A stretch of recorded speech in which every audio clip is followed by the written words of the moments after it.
और एक बड़ी खबर इस वक्त सामने आ रही है। हेमंत सोरेन के समर्थन में नारेबाजी हुई है, जिसका जिक्र अभी थोड़ी देर पहले लोमस भी कर रहे थे। सदन के भीतर झारखंड मुक्ति मोर्चा के जो विधायक हैं वो नारेबाजी करते हुए नजर आए थे। हेमंत सोरेन जिंदाबाद, झारखंड मुक्ति मोर्चा जिंदाबाद के नारे लगाते हुए नजर आए थे। लेकिन सवाल यहां पर जिस तरह से बना हुआ है अब भी कि जिस तरह की रिजॉर्ट पॉलिटिक्स शुरू हुई थी, क्या वाकई उसके बाद और जिस तरह का दम भरा जा रहा है झारखंड मुक्ति मोर्चा की ओर से कि वो इंटैक्ट हैं और फ्लोर टेस्ट तो महज एक औपचारिकता रह गई है। लेकिन अनूप, अभी थोड़ी देर पहले दीपेश भी जिस बात का जिक्र कर रहे थे और लोमस भी कह रहे थे कि जब सरकार बन रही होती है तब टूट का उतना नहीं होता क्योंकि आप तो आश्वस्त हैं, लेकिन उसके बावजूद यहां रिजॉर्ट पॉलिटिक्स जो है वो शुरू हुई। उधर बीजेपी की ओर से हालांकि ये कह दिया गया कि नहीं भैया हमें कोई इंटरेस्ट नहीं है, लेकिन बीजेपी का इतिहास कुछ जिस तरह का रहा है, शायद उसके एहतियात बरतते हुए ये रिजॉर्ट पॉलिटिक्स देखी गई थी कि जहां सरकार बनती है उसकी वहां तो बनती है, लेकिन जहां नहीं बना पाती है वहां भी वो बनाती है। जिस तरह का उस पर ऑपरेशन लोटस का आरोप लगाया जाता है। हिमानी, आपको याद होगा यह सवाल एक बार और आपने पूछा था, उस समय भी मैं रांची झारखंड में ही था और विधायकों को यहां से छत्तीसगढ़ ले जाया गया था, आपको याद होगा।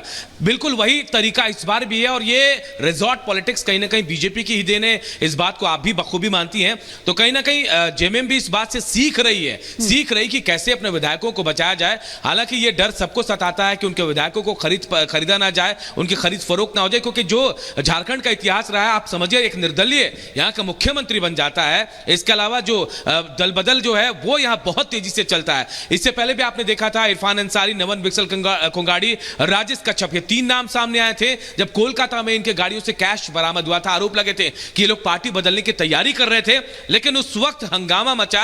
उसके बाद से एहतियात बरतने की पूरी कोशिश की जा रही थी और यही एहतियात इन बसों से भरकर इन तमाम विधायकों को, इंडी गठबंधन के विधायकों को हैदराबाद कलियोनी रिजॉर्ट लेकर गई थी। और ये विधायक आज भी डर इतना था कि बस से भरकर आए और अंदर गठन करने के साथ साथ ही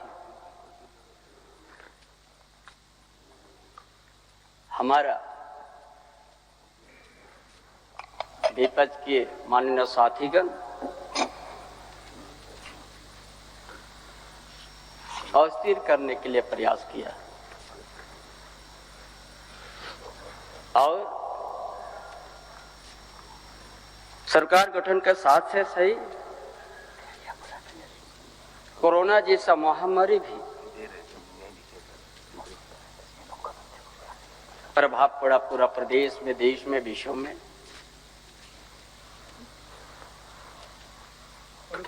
और ऐसा परिस्थिति में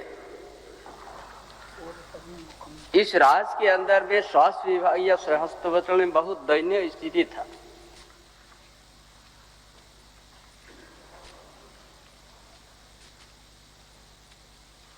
जो पिछले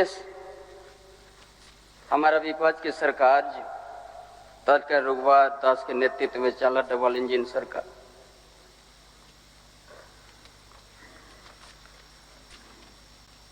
हॉस्पिटल का दयनीय स्थिति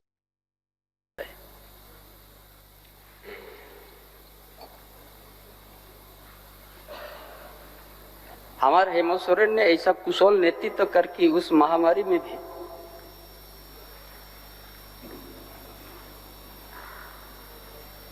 राज्य की जनता किसी को चिकित्सा से अभाव या भूख से भी अभाव करने नहीं दिया।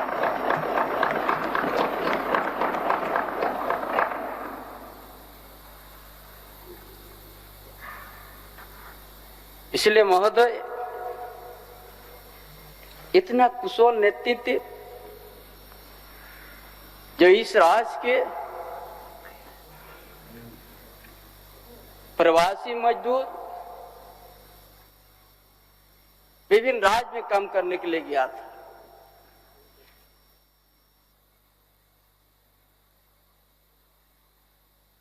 इस तरह से लॉकडाउन हुआ, पूरा भारतवर्ष में जो जहां पर रह गया वहीं पर रह गया महोदय, कोई आने का कोई मौका नहीं मिला। उन मजदूरों का बहुत सा संकट स्थिति पैदा हुई।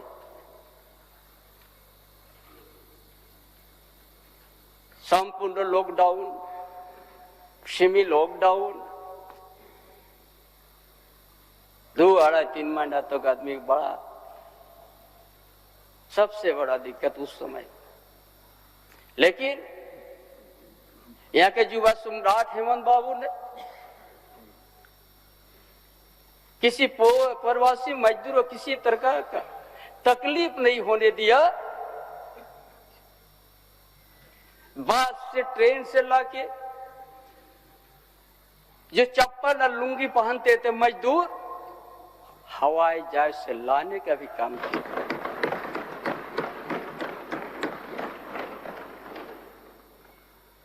2 साल तक कोरोना से प्रभावित हुआ।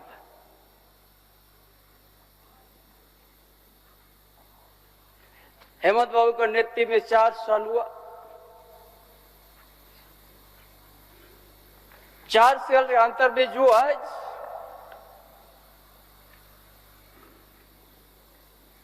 एक झारखंड प्रदेश को देश के कोने कोने के आदमी सुनते हैं, देखते हैं कि ये झारखंड एक खनिज संपदा और धनी प्रदेश का सोना का चिड़िया के रूप में देखते हैं।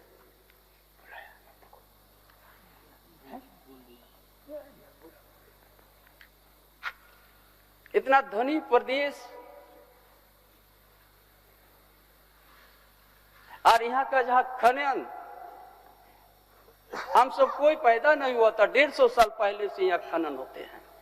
मेजर खनन, आयरन और कोयला।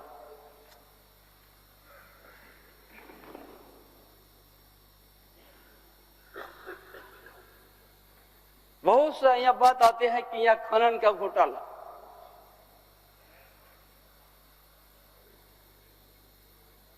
लेकिन एक भी यहाँ का आदिवासी मूलवासी किसी में एक आयरन और भी एक इतना बड़ा आयरन का पत्थर को भी नहीं छुआ है। और यहाँ का खनिज संपदा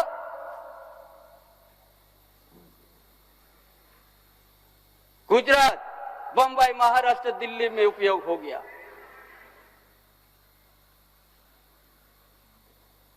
उससे क्या प्रभावित हुआ है?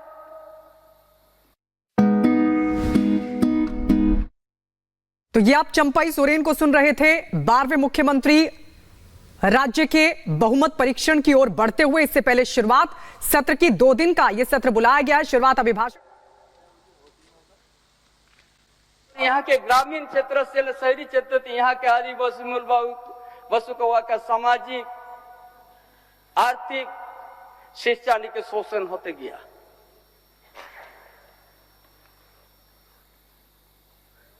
और उसी को जनादेश प्राप्त करने के बाद हेमंत बाबू ने उसी को बुनियादी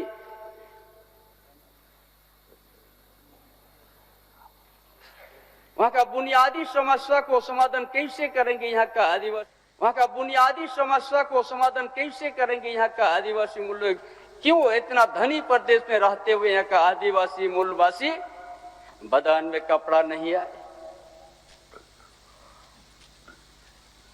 गर्मी के समय पैर में जूता नहीं है,